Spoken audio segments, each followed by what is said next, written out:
라디오 독서실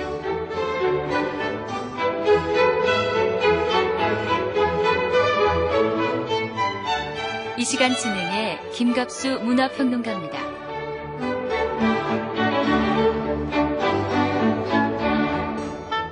여러분 안녕하세요. 라디오 독서실의 김갑수입니다. 무더운 여름 어떻게 지내고 계십니까? 한여름 이겨낼 이런저런 궁리하고 있으려니까요. 세상사 모든 게 좀 상대적이 아닌가 하는 생각도 듭니다. 한겨울에 뜨거운 태양 그리워지죠. 그리고 지금 같은 때는 시원한 얼음 생각이 간절한 것처럼 말이죠. 지구에 사는 사람들 달나라에 가고 싶어 하고요. 달동네 불빛 왠지 아름다워 보이고요. 멀리 북유럽이나 아프리카 사람들은 아주 다른 생을 즐기고 있을 것 같은 그런 심리적이고 물리적인 거리요. 이 거리가 멀면 멀수록 더 그립고 동경하게 되는 게 이게 아마 마음의 상대성 원리가 아닌가 싶습니다. 오늘은 어느 날 그런 그리움의 거리를 좁혀서요. 질펀한 삶 속으로 뛰어들어간 한 사람의 얘기를 담은 작품 소개해드릴까 합니다. 자, 먼저 금주의 신간서적 성우 이은정 씨가 안내해드립니다.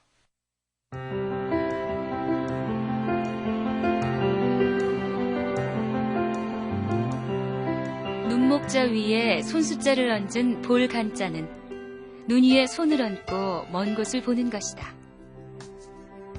뜻글자인 한자는 이렇게 글자와 글자, 뜻과 뜻을 합해서 의미를 만들어냅니다.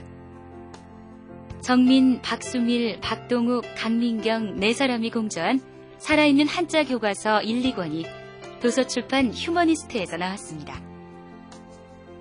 이 책은 한자를 통해 그 안에 담긴 조어의 의미는 물론 우리의 생활과 문화를 읽어내려가는 독특한 구성이 돋보인다고 합니다.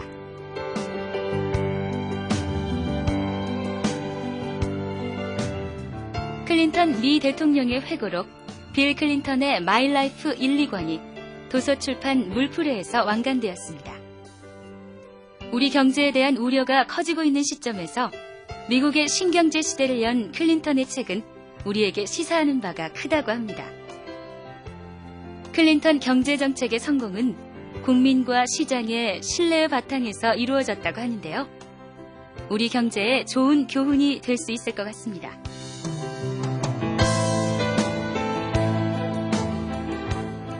끊임없이 피어오르는 이미지의 서사시. 한국어로 처음 번역 출판된 그녀의 대표작. 버지니아 울프의 장편소설 파도를 소개하는 말입니다. 버지니아 울프의 7번째 장편소설인 이 책에 비평가들은 그녀의 가장 현대적인 실험소설이라는 평을 내려주고 있습니다. 1931년에 출간된 그리고 우리나라에는 처음 소개되는 버지니아 울프의 파도. 제목처럼 시원한 파도를 열대야에 선사할 수 있을지 시험해보시는 것도 좋을 듯합니다. 서울출판사에서 나왔습니다.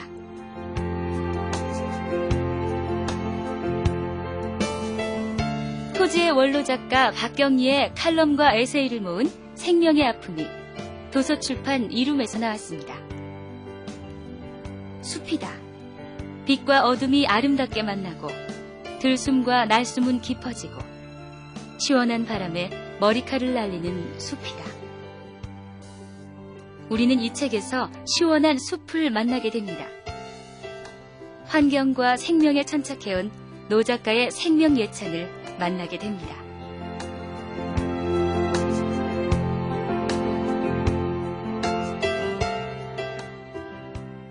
네, 신간 안내 받으셨고요. 자, 이번 주 함께할 작품이요. 작가 정미경 씨의 작품 제목이 다른 스스로 빛나지 않는다 이런 제목의 단편입니다. 정미경 씨 소개를 먼저 잠깐 해드리면요. 1960년 마선생입니다. 87년에 중앙일보 신춘문예 희곡 부문에 당선돼서 등단을 했고요. 2001년에 세계문학 가을호를 통해서 비소 여인 이 작품을 발표해서 소설가가 됐습니다. 2002년 장밋빛 인생 이 작품으로 제26회 오늘의 작가상을 수상한 바도 있고요.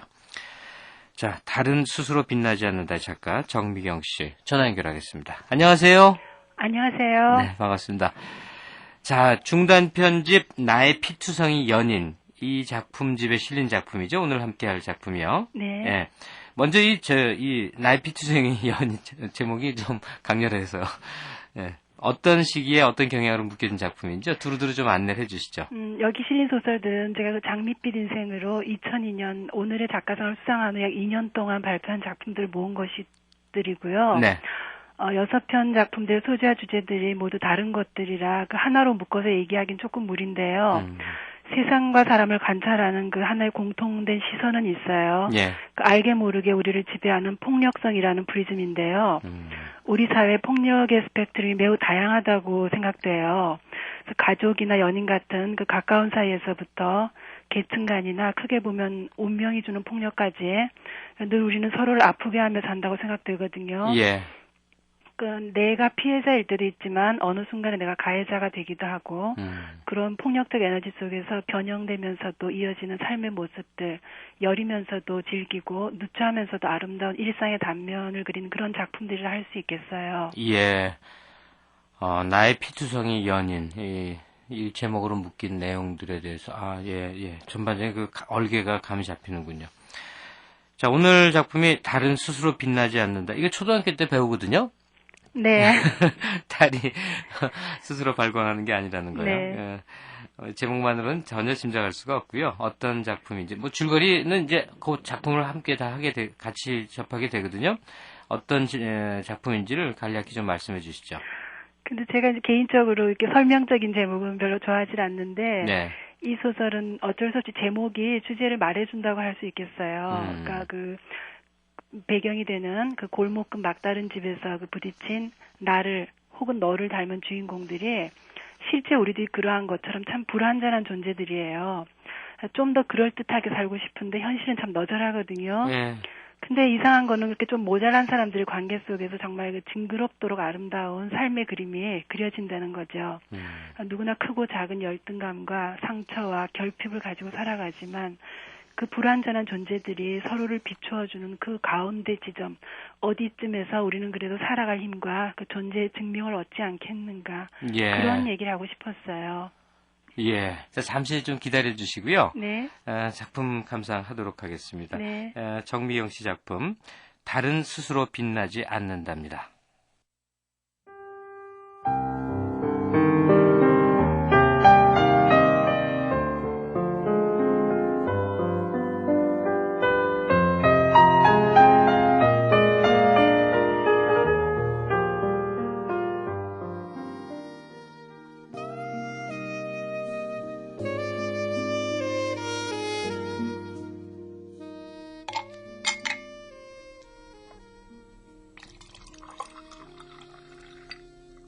세공이 섬세한 크리스탈 컵에 조각 얼음 3개, 투명한 금빛 럼주를 붓고 차가운 콜라를 가득 채웠다. 어제 배운 칵테일이야. 쿠바리브레. 고마워. 요즘처럼 행복했던 적이 없다. 치과의사인 윤조가 피 묻은 사랑니 대신 칵테일 잔을 들고 하는 말은 진심일 것이다. 이사간 집은 있을만해? 그렇지 뭐. 한 달만 있을 건데. 여기 들어와 살래니까 괜히 고집 피운다. 여기는 시댁에서 마련해준 아파트다. 아직 포장도 뜯지 않은 전자제품들은 같이 고르긴 했지만 윤조가 지불한 것들이다. 윤조는 내가 전에 살던 다가구 주택이 헐린다고 할 때부터 여기 들어와 지내라고 했다. 결혼을 한 달 앞두고 이사를 해야 하지만 내가 기어이 여기로 들어오지 않는 건 최소한의 자존심이다. 알아서 할 일이지만 넌 왜 쉽게 갈 수 있는 길을 돌아가니? 지금 있는 것도 나쁘지 않아. 한 달간 좋은 경험한다고 생각하지 뭐. 마음대로 해. 아, 자기야. 직업별 자살률이 최고인 업종이 뭔지 알아? 글쎄? 아동물 출판업체 아닐까? 치과 의사야. 하긴 하루 종일 어둡고 냄새나는 동굴을 탐사해야 한다면 영원히 쉬고 싶다는 생각이 들 때도 있겠어. 어둡고 냄새나는 동굴도 나름이지만 말이야. 윤조의 손이 허벅지를 따라 올라왔다. 그의 입술에서 톡 쏘는 콜라 맛의 뒤로 여운이 남는 달콤한 사탕수수의 맛이 전해왔다. 결혼 생활의 맛도 대체로 이러할까?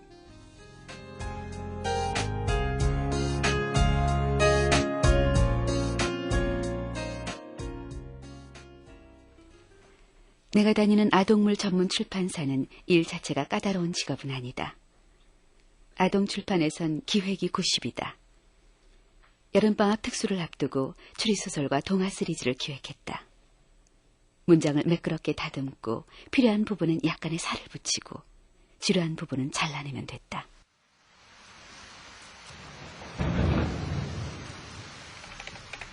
새벽 3시경 생록의 주민들은 무서운 비명소리에 잠을 깼다. 그 남자 누구야? 도대체 둘이서 무슨 짓을 하고 다닐 거야? 자기가 오해한 거라니까. 오해? 이게 어디 한두 번이야? 진짜야. 왜 내 말을 못 믿니? 늘 이 시간이다. 밤에 옆방 여자가 돌아오고 10분쯤 지나면 저렇게 다툼이 시작된다. 말해! 어서 말 못해!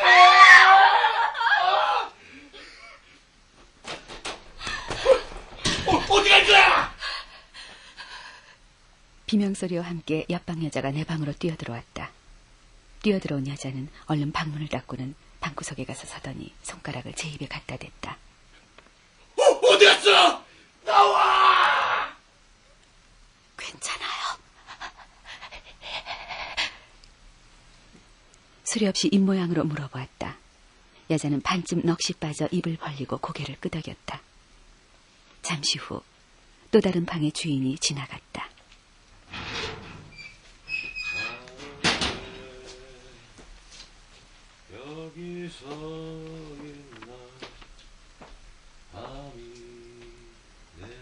건너편 방에 사는 남자일 것이다. 그는 대문에서 제 방 앞까지 가는 동안 꼭 그 소절만 불러댔다. 나야말로 왜 여기 있나? 누굴 탓해? 나는 왜 여기서 있나?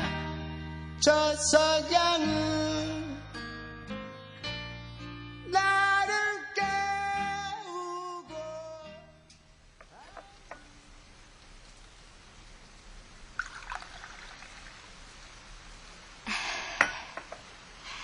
녹차 티백을 컵에 담아 뜨거운 물을 부어 건네자 여자는 받으면서 살짝 웃었다. 웃음이 나와. 저러니 맞고 살지.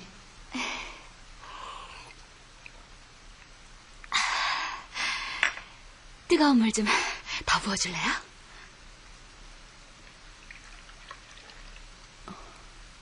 괜찮겠어요? 잠들었을 거예요. 찌를 위인도 못 돼요. 그럼 칼이라도 휘둘렀단 말이야? 카르멘과 호세가 옆방에 살 줄은 몰랐다. 나가려던 여자가 전기난로를 가리켰다. 여기서 이러지 말고 우리 부엌 써요. 집에서 밥을 해먹진 않지만 난 고개를 크게 끄덕였다. 제발 빨리 이 상황을 종료시키고 싶었다.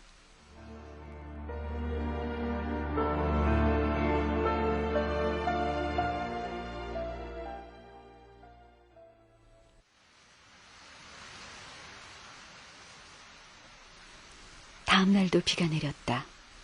추적추적 비는 오는데 굴뚝 속에 거꾸로 처박힌 채 발견된 시체에 대해 쓰고 있자니 뜨거운 커피라도 한 잔 마시고 싶었다. 안에 있어요? 뭐야, 시도 때도 없이. 완전히 가족적인 분위기네. 있었네. 이것 좀 먹어보라고. 접시에 담긴 애호박전이었다. 흐린 날 뜨거운 부침개는 확실히 유혹적이었다.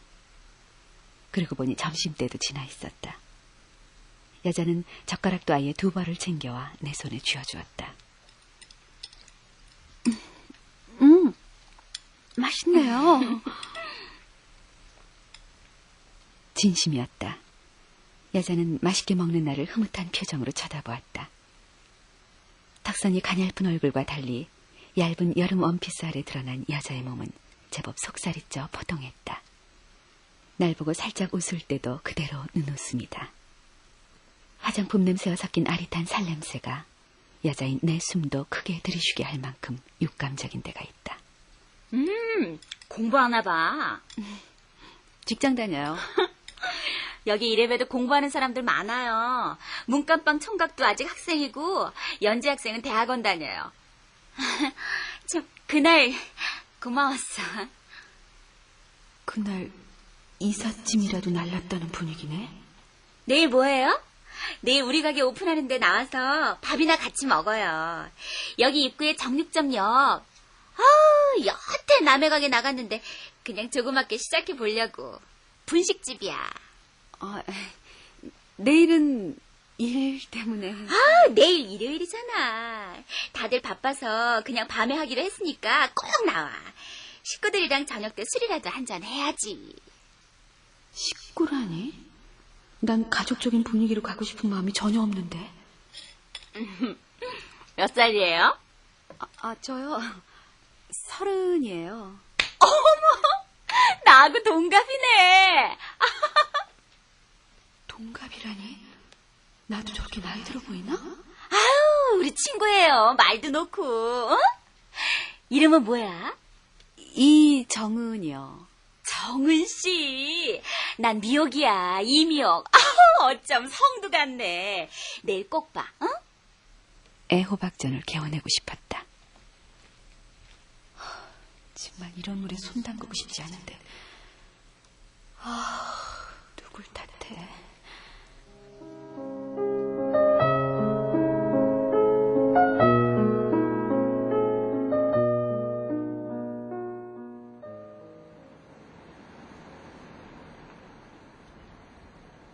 분식집 개업엔 뭘 들고 가야지?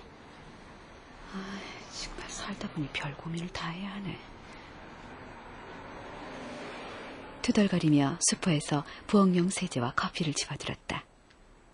그걸 들고 갈 때만 해도 여자의 얼굴만 보고 한번 웃어주고 나올 생각이었다. 개업전이 아주 그냥 맛있게 됐구만. 아유, 어서 들어와. 기다렸어. 아직 바쁜 시간이네요. 전 그만. 아유, 바빠도 식구끼리 인사를 하고 가야지. 옆 가게 정리점 할머니야. 인사해. 할머니. 여기는 새로 이사 온 정은 씨. 아유, 그래요. 요 앞에 지나다니는 거 몇 번 봤어. 아유, 너무 말랐네 그냥. 계기 좀 뭐가 있으겠다. 할머니는 몇 근이나 되나 저울질하는 눈초리로 내 아래 위를 재빨리 훑어보았다. 약간 곱슬거리는 머리를 짧게 자른 남자 하나가 캠코더 같은 걸 들고 돌아다녔다. 요즘은 분식집 개업식도 비디오로 떠놓는 모양이네. 아유, 승우 씨. 여기는 골목시장의 영화감독 승우 씨. 그리고 이쪽은 정은 씨예요. 처음 뵙겠습니다. 목소리를 들으니 밤마다 대문에서 제 방으로 가면서 똑같은 노래 구절을 부르는 그 남자였다. 아유. 그리고 여기는 우리 아저씨. 안녕하세요. 여자의 남편. 얼굴보다 먼저 손에 눈이 갔는데 살점 없이 뼈마디가 툭툭 붉어진 손이 유난히 커 보였다. 밤에 부엌으로 달려가 칼 들고 오게 생기진 않았는데. 반갑습니다. 자, 한 잔 받으시죠. 네. 아니에요. 집에 가서 일을 해야 돼서요. 그러니까 딱 한 잔만 받으세요. 이게 누구야? 어서 들어와, 연지 학생. 예, 좀 늦었습니다. 자. 우리 다 같이 건배 한번 해요. 자, 원샷!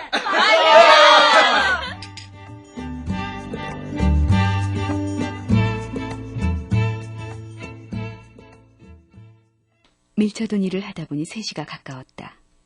저녁이라곤 비린내 나는 국수 몇 가닥 건져 먹은 게 전부라 허기가 졌다. 제 부엌을 쓰라고 했던 여자의 말이 생각나서 라면 하나를 들고 방을 나섰다.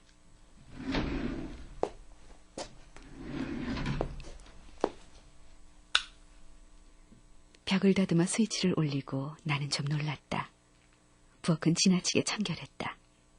바닥에 흘린 밥알도 주워 먹을 수 있을 만큼 타일은 깨끗이 닦여 있었고 가스레인지 위의 냄비는 쇼윈도 상품처럼 윤이 났다.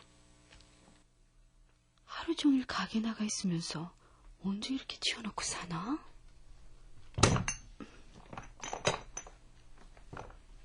달걀도 씻어 넣었나 봐. 모든 게 반짝거렸다.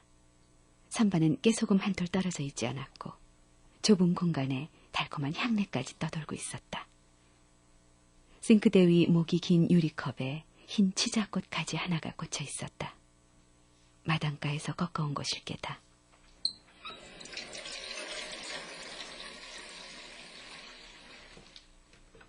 물이 끓기를 기다리며 치자꽃을 오래 바라보았다. 어지러울 만큼 달디단 향을 내뿜는데도 꽃은 어딘가 처연해 보였다. 찢어진 눈두덩이 떠올랐다. 미역이라고 했었나? 방을 나가기 전 미안한 듯 살짝 웃던 여자를 닮은 꽃이다.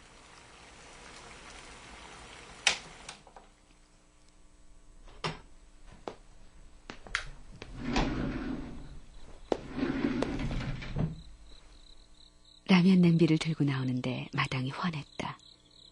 영화 감독이 방문을 열어놓고 담배를 피우며 하늘을 쳐다보고 있었다. 얼핏 돌아보는 남자의 얼굴에서 뭔가 번쩍였다.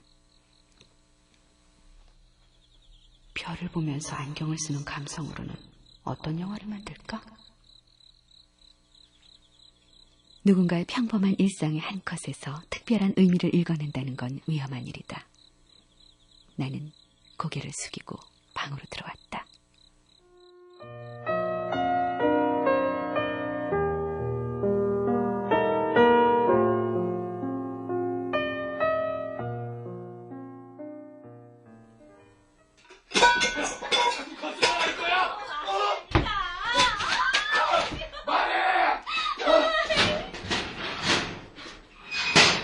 오늘만은 조용하길 바랐는데 소용없었다.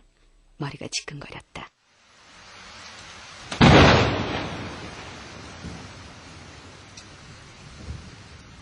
이마가 퍼렇던 미옥이 오늘은 눈썹 끝에 멍을 달고 건너왔다. 눈두덩이 검푸르게 죽은 채 순대 접시를 들고 나타난 미옥을 밀어낼 수가 없었다.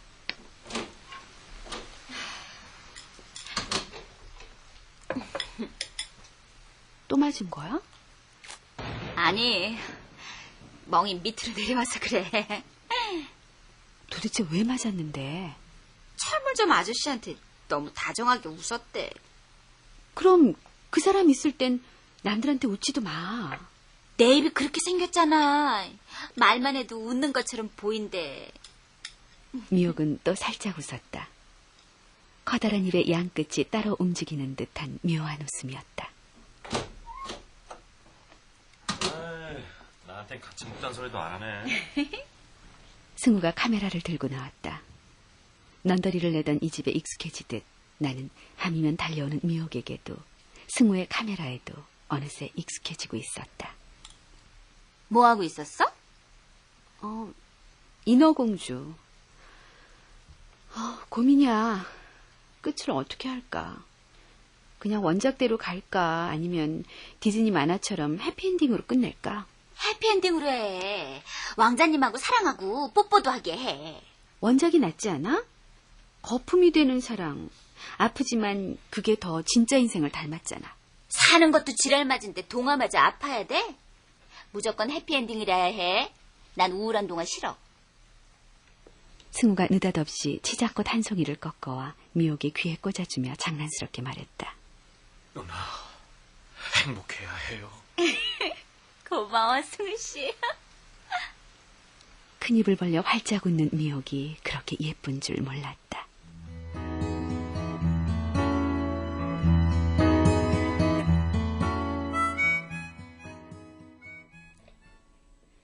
성게알이 얹힌 초밥을 내 입에 넣어주며 윤조는 재미있어 했다.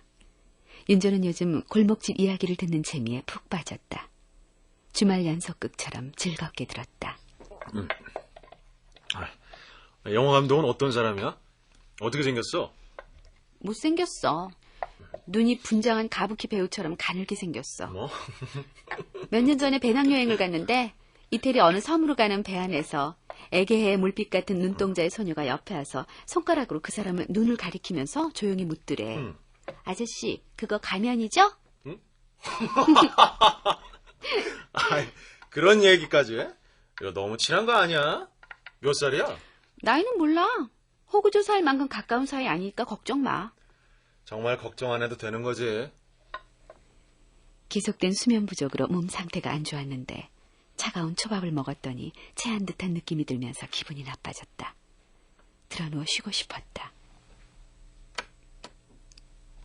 I'm a fool to want you. 끈적한 음악 소리가 거실에 울렸다. 뜨거운 보리차를 끓여 마시고 있는데 윤조가 달려들며 가슴을 더듬었다. 한번 하자. 오늘은 안 돼. 왜? 마법에 걸린 말이야? 아니, 몸이 안 좋아. 못 들은 척 윤조는 내 등과 다리 밑에 손을 넣어서 반짝 들고는 침대로 갔다. 하고 싶지 않아. 가만히 있기만 하면 되잖아. 아이, 그럴 기분 아니라니까. 사랑해. 얼마나 안고 싶었는데. 윤조는 기어이 자기 목적을 달성했다. To seek a kiss, not mine alone. 투덜거리긴 했지만 섹스를 끝낸 수컷이 을에 그렇듯 더 이상 붙잡지 않고 윤조는 제 차로 골목 앞까지 데려다 주었다.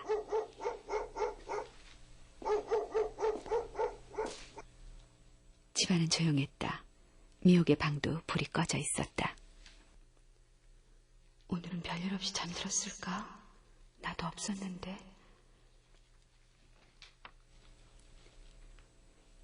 이상하리만치 적막한 집안 공기가 싫어 라디오를 틀었다. 라디오에선 연예인들의 잡다한 수다와 웃음소리가 들렸다. 저 무서워요. 예? 그렇게.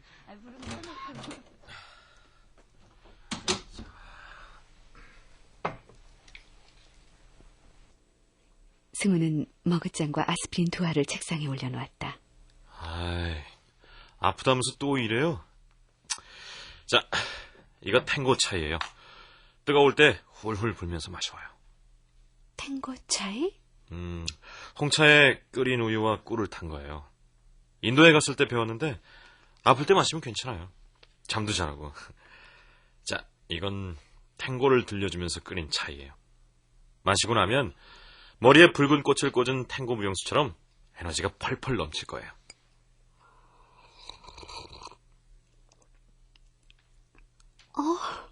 맛있네요. 영화는 잘 돼가고 있어요? 한번 볼래요? 모니터 화면으로 볼 수 있어요.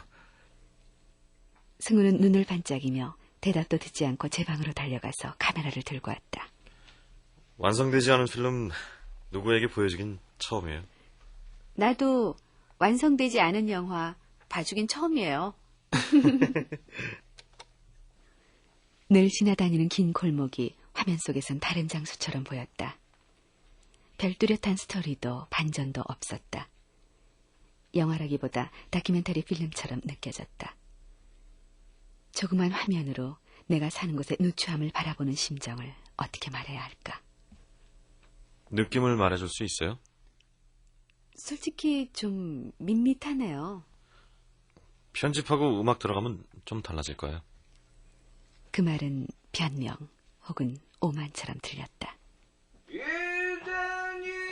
잊어야만 하는 아픈 기억이 혈이 되어 저 자식 또 여자 하나 울린 모양이네. 연애가 끝나면 꼭 저 노래를 부르거든요. 승우는 카메라를 들고 일어서며 내 눈을 쳐다보았다. 눈이 참 예쁘네요. 밋밋하단 말을 뭐하러 했을까?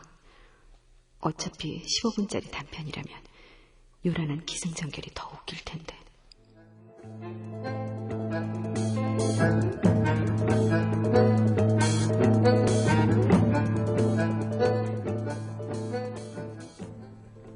일주일이 지났다.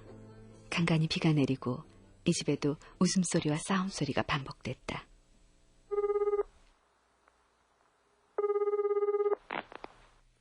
여보세요? 나야.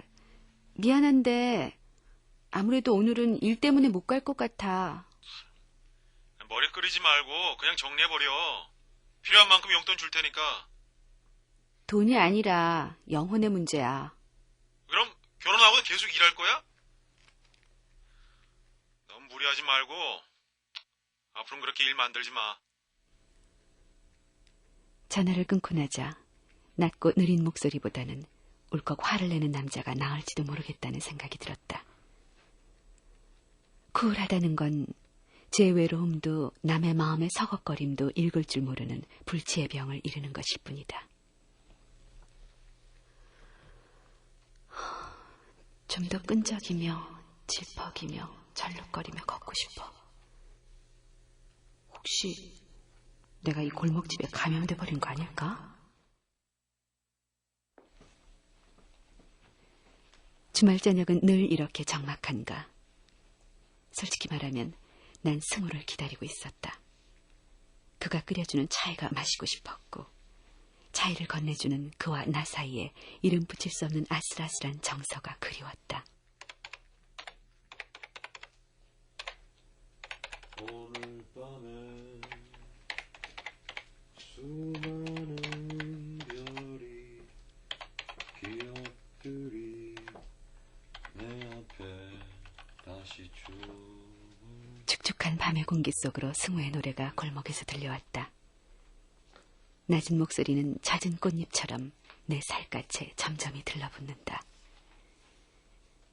인간의 욕망은 풍선과 같다. 나는 허공에 뜬 것 같았고 누군가 터뜨려주기를 기다리고 있었다.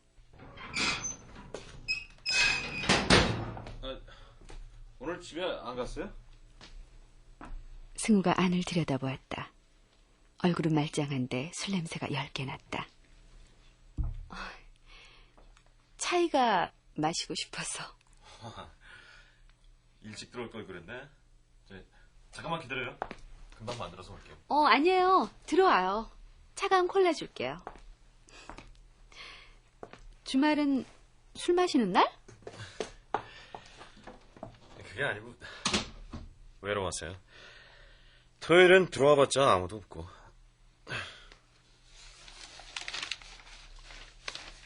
사파 들어갈 것들이에요? 한번 봐요. 전체적인 레이아웃 같은 거. 시각적인 관점에서 어떤지. 이게 누구야? 유관순이네? 왜 유관순은 뚱뚱하고 환한 아줌마처럼 그려야 해요?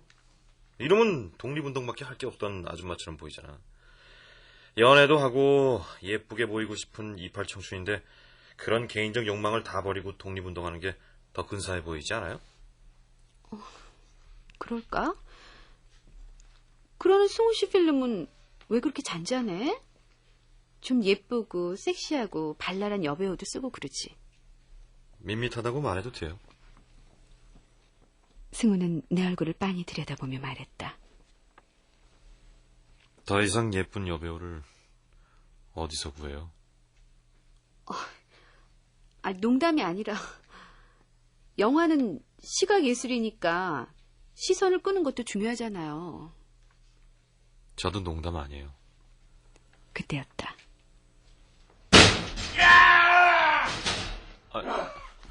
무슨 일이지? 승우가 달려나갔다. 대문 앞 빗물고인 시멘트 바닥에 머리카락이 쥐어뜯긴 미역이 다친 개처럼 팔다리를 한 군데로 모은 채 널브러져 있었다. 가쁜 숨을 몰아쉬는 남자의 팔을 정육점 할머니가 꽉 틀어쥐고 있었다.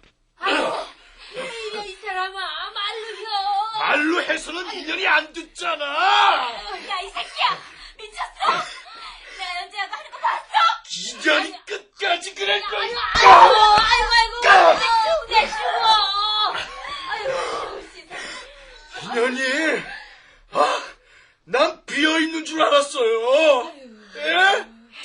문 닫고 들어간 줄 알았다고요. 혹시나 하고 가게 문을 열고 스위치를 올리는데 두 연놈이 어둠 속에서 머리는 다 헛그러져갖고 얼굴이 시뻘개서는 그냥 아침 불 끄고 나가려던 챔이 들어온 거야. 머리는 왜 그렇게 헛그러져 있었는데? 덥지. 저녁 손님은 밀려들지. 거울 볼 틈이 어딨어. 연재가 지나가다 의자 정리해주고 불 끄고 막 나오려던 챔이었는데. 아니, 종일 놀면서 언제 한번 가게 나와서 뒷정리해준 적 있어? 난 이렇게 억울한 소리 듣고 못 살아. 차라리 죽여! 아이고. 그만! 싸워도 살려놓고 싸워야지.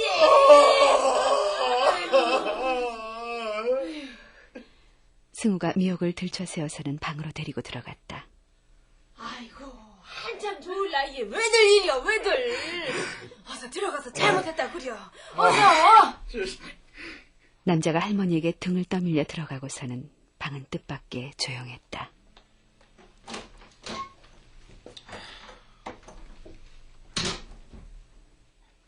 미옥을 데리고 와야 했나 하는 후회를 했다. 그러나 지금은 승우와 함께 있고 싶다. 한바탕 소나기 후에 멍하니 앉아있는 이 남자. 무슨 생각을 하는 걸까? 누구 말이 맞는 것 같아요? 설마 미옥 씨가 볼이 붉다고 터무니없는 누명을 씌우면 되겠어요? 처음이 아니에요. 처음이 아니라는 게 이런 일로 소란을 피운 걸 말하는지 미옥이 치정 사건을 일으킨 걸 말하는지 물어보지 않았다. 어느 쪽이라 한들 그녀가 십계명을 지켜야 한다고 강요하고 싶지 않다. 미옥이 카르멘인지 데스데모나인지를 따지기보단 그녀가 큰 입을 벌려 활짝 웃는 걸 보고 싶을 뿐이다. 나와 눈이 마주친 승우가 방을 뛰쳐나갔다. 미옥의 방문 앞에서 승우가 날 돌아보았다. 무슨 일이에요? 정씨, 오지 마라. 방바닥에 미옥이 누워있었다. 원목무늬의 모노륨에 너무 많은 피가 흘러나와 있었다. 산 사람이 미옥에게 해줄 수 있는 일은 더 이상 없어 보였다.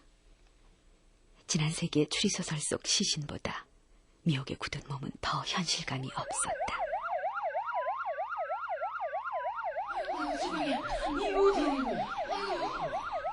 들락거리는 경찰과 어느새 모여든 동네 사람들로 금세 좁은 마당이 그득했다.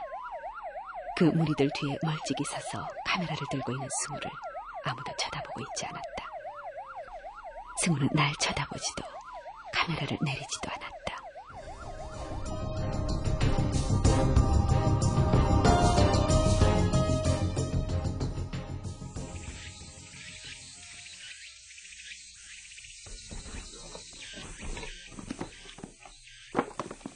컴퓨터와 책과 여름옷까지는 풀지를 않았던 터라 새삼스레 쌀 짐도 없었다.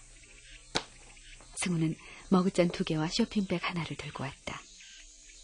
그날 이후로 우리는 서로를 외면했다. 더러운 죄의 공범자가 된 듯한 자책감이 가슴 밑바닥에 고여 있었다.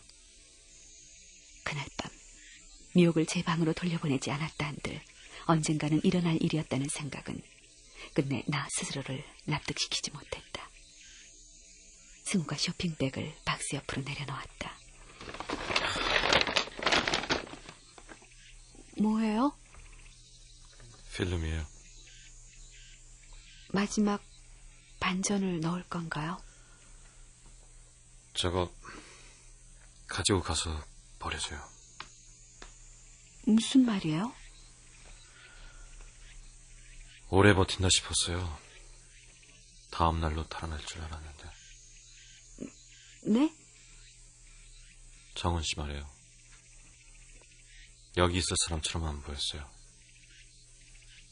필름은 왜요? 내가 원했던 건 이런 엔딩이 아니에요. 내가 원했던 건 이처럼 일순의 삶을 뒤엎어버리는 가짜 같은 드라마가 아니었어요. 산다는 건 싸구려 픽션보다 더한 굴곡을 늘 이면에 감추고 있을 뿐이에요. 승우 씨나 나 역시 마찬가지고. 그것까지가 삶이에요. 당분간은 허튼 짓 그만하고 웨딩 비디오 찍거나 할까 해요. 삶이 가장 빛나는 순간, 피사체가 뼛속 깊이 행복한 순간, 거기까지만.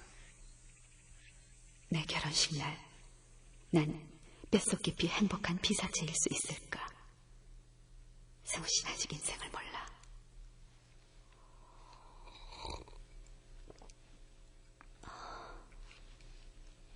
마지막으로 필름을 돌려보았다. 치자꽃을 귀에 꽂은 미옥의 얼굴이 클로즈업된 장면에서 난 울기 시작했다. 그녀가 보지 못했던 아픔의 프로필이 거기 있었다. 누군가를 완전히 잃어보기 전엔 보지 못하는 것이 거기 있었다.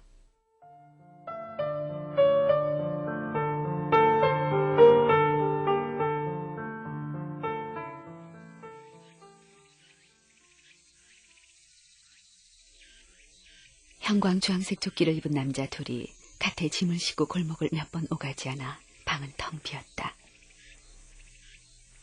필름 내가 가지고 있을게요. 참, 제목이 뭐예요? 달은 스스로 빛나지 않는다. 무슨 뜻이에요? 대부분의 우린 별이 아니라 스스로는 빛나지 못하는 차갑고 검은 덩어리예요. 존재란 스스로는 빛날 수 없는 것. 누군가의 시선 속에서, 타인과의 관계 속에서 만월도 되고 때론 금음도 되고 그런 것 같아요.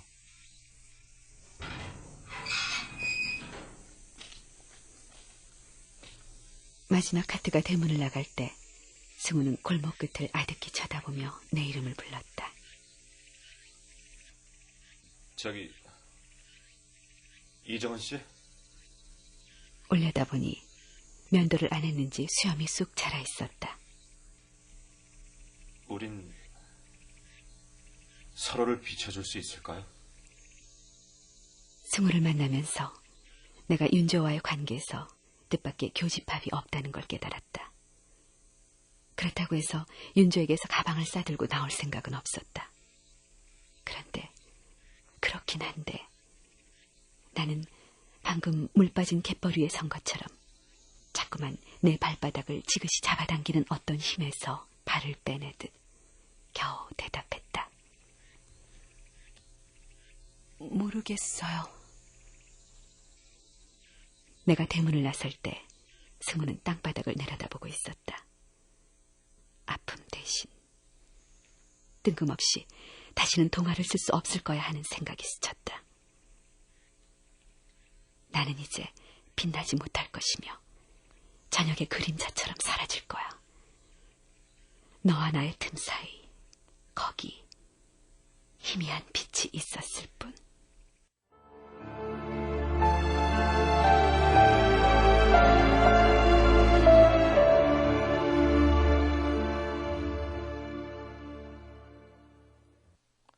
예, 작품 잘 감상하셨습니까? 지금까지 출연 서혜정, 문선희, 구자형, 윤동기, 박찬희, 임주현, 곽윤상, 음악 임은경, 효과 강성범, 안익수, 신연파, 장찬희였습니다. 작가 정미영 씨와 대화 계속 나누겠습니다. 정미영 씨? 네. 예, 지금 뭐 다 함께한 이야기인데요. 주인공 정은이의 그 백일몽 같은 얘기일 수 있는데, 승우, 미옥이, 윤조 이런 등등의 인물이 나옵니다. 정은이를 중심으로 나눠지는 이런 사람들의 삶의 이야기요.